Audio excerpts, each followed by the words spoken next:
Hey you guys, welcome back to my channel. In today's video I am going to be discussing I'm not going to say something that I'm asked a lot, but it's a topic that comes up a lot in my life. Or you know, like when I'm like telling stories about, oh yeah, I have one kid, and then people try to start calculating my age and they want to ask 1,000 questions. So I just wanted to do this video to talk about my experience, because I do talk about it a lot in my regular life when I talk to people about things that I've been through, things that I've encountered, why I went about doing something this way, why I went about doing something that way, because I'm a talkative person. Like, I don't tell all my business, but I don't know, I like to talk a lot, and I like to, I don't know, but it was so hard for me to like sit down and film because, like I said, I'm lazy.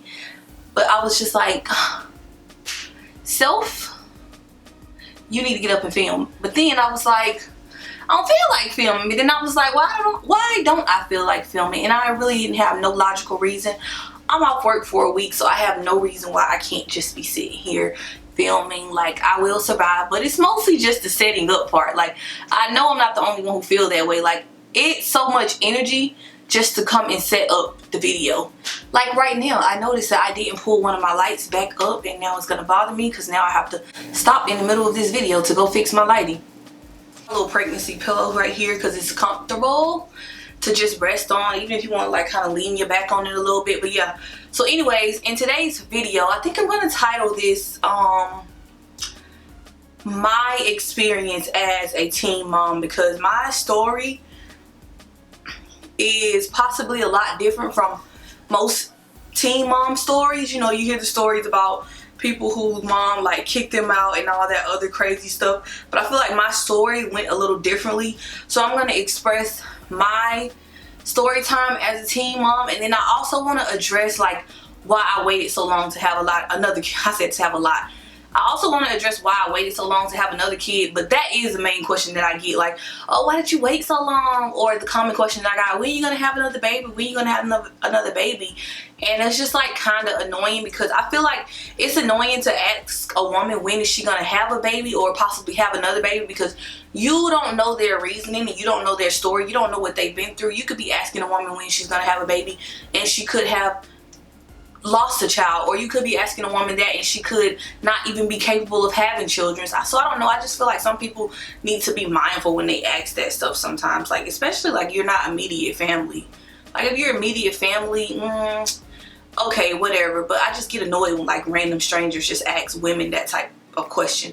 But anyway, so I'll talk about my experience as a teen mom, like from the moment of bringing my daughter home and what was it like, and my other things about my mom thoughts about the situation. I know you guys have seen my 15 and pregnant story time, and it was all goofy and stuff, but I only stopped there. Like, I only told like how my mom found out, but I didn't like go on and on about the whole situation. And I did do a labor and delivery story time also. So like as far as becoming a teen mom and my mom finding out, yes, my mom was very angry at first, but my mom wasn't one of those parents that like wanted to teach me a lesson. Like, if you get like some teen, I'm trying to figure out how to say it, some parents who children go out and do the things that I did, which was get pregnant at the age that I did, their parents punish them, their parents kick them out of the house, their parents belittle them, their parents set them up to fail even more just to teach their child a lesson. But that wasn't my mom. Like, I feel like a part of it wasn't the case, because my mom is very well at raising children, because she have 9 of her own that she's carried and delivered and all that stuff. So she like can raise a child from the back of her hand. So when I got home from the hospital and everything, I'm like sitting here expecting, oh my God, like my life is about to be miserable and all of this stuff, right? And my mom ended up telling me like, oh, she need to sleep in the room. She slept in the room. My daughter slept in the room with my mom. I know, right? Like, I'm the mother, and my mom, she's sleeping in the room with my mom. Because at the time I did live with my mom, I was only 15, 16. So my mom wasn't comfortable with me raising a baby and her sleeping with me and everything. So she had my daughter sleep with her. My daughter slept with my mom all the way up until she was like, I don't know the exact age, but I want to say between like 8 8 months to a year, and sometimes she would sleep with me, but every single night my mom was the one who was waking up every 2 hours. She literally did everything. I know some people probably gonna be in the comment section like, oh, you're a terrible mom, oh, you're a bad mom. But no, like, I was still going to school, I still got rest, and she still made sure I finished school and everything. Because a lot of people head that I make like, oh, you're not gonna finish school, you're not gonna be this, you're not gonna be that. Some parents even think that of their child. But yeah, my mom was very helpful, and like I said, my mom had 9 kids, so being in the house with that many siblings, it's like so many different rooms that my daughter could sleep in. Like, some nights she want to sleep with her auntie, some nights she want to sleep here. That's when she started getting a little older, not when she was waking up a certain amount of times in the middle of the night. So yeah, she could literally pick whoever room she want to sleep in, and she can sleep in it. Like, me personally, I feel like it didn't take away from me and my daughter's bond. I don't know, I'll see the difference when I have this child right here, because it'll be totally different. So yeah, I don't feel like it took away, because during the daytime I would go, in the morning and the daytime I would go to school, and I would pick her up and I would have her for the rest of the day, all the way up until nighttime, and then that's when she would sleep with my mom. So that's the case with that. She slept with my mom and she was with her grandparents while they would alternate their schedules to work around my school schedule, because when one of them would be off in the mornings and one of them would be off in the afternoon, and that's how they would watch her. So by the time all of that finished, it was almost time for me to get out of classes. So then I would pick her up. So yeah, my daughter did not sleep with me for almost the first year of her life. So that's why people are confused when I'm saying like, oh my god, like, it's like I'm gonna be a new mom all over again, because I really did not, like, I really did not go through the whole parenting, like the whole full parenting stage, and not getting any sleep and being exhausted. I didn't go through that. So that is what I mean by when I say, like, I feel like I'm gonna be a new mom all over again. And it's been like 8 years, it'll be almost 9 years by the time I have my daughter. So it's gonna be very, very different. It's almost like I'm having my first child. I don't know, I'm not gonna say my first child because I already have a child, but I'm sure y'all get what I'm trying to say. So pretty much my mom helped me with everything all the way up until I graduated. Even then, she was fine with babysitting and everything. I didn't have a struggle being able to get out of the house. I don't know, I didn't struggle with any of those things. I didn't struggle with still being able to be a teenager, because my mom still didn't take that away from me as a punishment for getting pregnant in the first place. But that's how some parents feel like they're teaching their kids a lesson. That's just not the route my family took. I'm really appreciative of my mom taking that route, because at the end of the day, even though she didn't like torture me and all of that stuff, I learned my lesson, y'all. I was not one of those girls who got pregnant young and I went back and did the same thing. Like, I wasn't some out of control teenager. Like, it was just a stupid decision that I made in my life that I don't regret, because it taught me a lot about myself, and it taught me my self-worth and everything that I felt like I deserved. So yeah, I still didn't go back and have a kid young, and I still made sure I told myself, no, the next time I'm gonna do this the original way I had planned. And that's why I need some people to understand. Sometimes your life do not go all straight exactly how you had planned. Sometimes it end up, a plan B end up happening, plan C and D end up happening. So you just got to remember that. So that's what I just kept in mind. Like, I learned my lesson from all the experience through the whole journey without my mom having to torture me. So yeah, it's gonna be a new experience for me. I'm kind of nervous, and I'm kind of also interested and excited for her to be here to see what it's gonna be like. But I know it's gonna take a lot of work, and I know it's gonna be a long journey, and we have a lot of other things that are going on with with me and my husband and stuff, like what's going on with us, that's gonna be changing soon. So that's gonna be new. That's gonna be also a new dynamic. So it's gonna be a big change, but a good change that we're definitely excited about. I'm definitely excited about it. He's definitely excited about it. So yeah, it's gonna be things changing along with a baby coming along, but I feel like it's almost like a fresh new, I don't know, I feel like it's gonna be a fresh new start. I'm not trying to have too many negative thoughts about it, because at first I was very, like, I wasn't negative about the fact that I was pregnant, but I was very anxious, like, God, what is this gonna be like? Is he gonna be a good dad? Gonna be a single mom ever again?